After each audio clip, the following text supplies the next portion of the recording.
Le chef de l'État Joseph Kabila Kabange, soucieux du bien-être de la population de la province du Haut-Katanga, a dépêché à Lubumbashi une délégation de 5 ministres membres des commissions économiques et socio-culturelles du gouvernement de la République. Objectif, faire face à la montée vertigineuse du prix de la farine de maïs. Au terme d'une journée de travail ce mardi, journée pleine notamment avec une réunion tripartite tenue entre les opérateurs économiques, les autorités provinciales et les délégués du gouvernement, à savoir le ministre de l'économie Modeste Bahati Lukwebo, Aimé Moukena, ministre des hydrocarbures, Martin Kabouloulou, ministre des mines, Émile Mota, ministre de l'agriculture et Félix Kabange-Numbi, ministre de la santé publique. Des mesures ont été prises pour faire baisser ces prix qui ont pris de l'ascenseur. Les instructions reçues du chef de l'État en courte visite de travail à Lubumbashi commencent à produire des effets significatifs et il y a des raisons valables d'y croire et de le dire. Le prix fixé à 30 000 francs congolais en quelques jours pour un sac de 25 kg commence à retomber vers 15 000 francs comme annoncé par le gouvernement. Et nous avons été agréablement surpris par la présence du chef de l'État qui est aussi arrivé à notre secours. Nous avons reçu des directives claires et nous avons reçu aussi des pistes de solutions. Et pour le moment, je peux vous dire que la situation est en train de se décanter. Par-ci, par-là, nous apprenons que les prix ont baissé. Pendant que nous parlons ici, il y a 80 camions qui sont en train de quitter l'Afrique du Sud pour venir ici.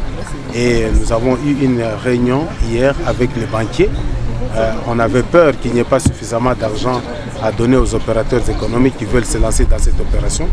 Et nous avons été agréablement surpris du fait que les banques sont disposées à accueillir les opérateurs économiques. Que celui qui garde encore le maïs chez lui pour la spéculation, qu'il sache qu'il va perdre.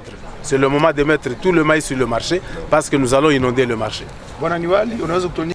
Au cours des séances de travail, la SNCC, Société nationale de chemin de fer du Congo, s'engage à aider les opérateurs économiques à évacuer vers les grands centres urbains tous les maïs qui traînent à Kabongo, Nyunzu, Kabalo, Kongolo, où la population a cultivé, mais ne s'est pas évacuée à cause de routes de dessertes agricoles qui sont en très mauvais état. Mais la question qu'il convient à se poser est celle de savoir comment l'annonce des mesures gouvernementales salvatrices pour inonder le marché avec plus de farine de maïs, des opérateurs économiques révèlent leur stock caché. Il s'agit donc de la pure spéculation qui était à l'origine de cette flambée de prix des farines de maïs qu'a condamné le ministre de la Santé publique, Dr Félix Kabange-Numbi. Même est à Lubumbashi. Nul n'est au-dessus du chef de l'État. Quelles que soient les machinations qui peuvent être faites, les solutions immédiates, à court, à moyen et à long terme sont en train d'être envisagées. Donc déjà pendant cette période de soudure, demain après-midi, vendredi, pas de problème, nous avons la certitude que nous aurons du maïs, de la farine de maïs à très bon prix. Donc probablement à 15 000 francs congolais. C'est de la pure spéculation. C'est de la pure spéculation parce que les gens ont le maïs ici. Les gens ont la farine ici. Mais malheureusement, il y a eu certaines personnes qui ont de bonnes relations avec la Zambie et qui ont demandé à la Zambie de ne pas vendre. Et nous avons pris un certain nombre de mesures au point qu'au moment où je vous parle, c'est la Zambie qui reprend à nous appeler. Mais je n'oserais pas dire ce que nous allons faire, mais nous allons continuer. Même si la Zambie ne nous donne pas un seul grain de maïs, la RDC ne vivra pas aux dépens de la Zambie. Et nous trouverons des solutions. Mais je voudrais tout simplement que vous transmettiez l'information à notre population.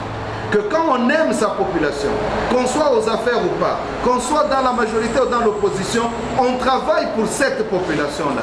Mais dès lors qu'on commence maintenant à faire souffrir cette population, on commence à prendre des contacts pour que cette population souffre, vous, en tant que population, vous devez savoir qui est réellement avec vous. Pour le ministre de l'Agriculture, Émile Mota, il n'y a pas rareté ni du maïs ni de la farine de maïs à Lubumbashi. Il y a plutôt eu une spéculation des prix, entourée de certaines manigances et manipulations politiciennes bien entretenues. Car en effet, nous sommes à la période de soudure entre deux récoltes, a-t-il souligné, et malheureusement, ceux qui devaient organiser la campagne agricole 2015-2016 ne l'ont pas organisée.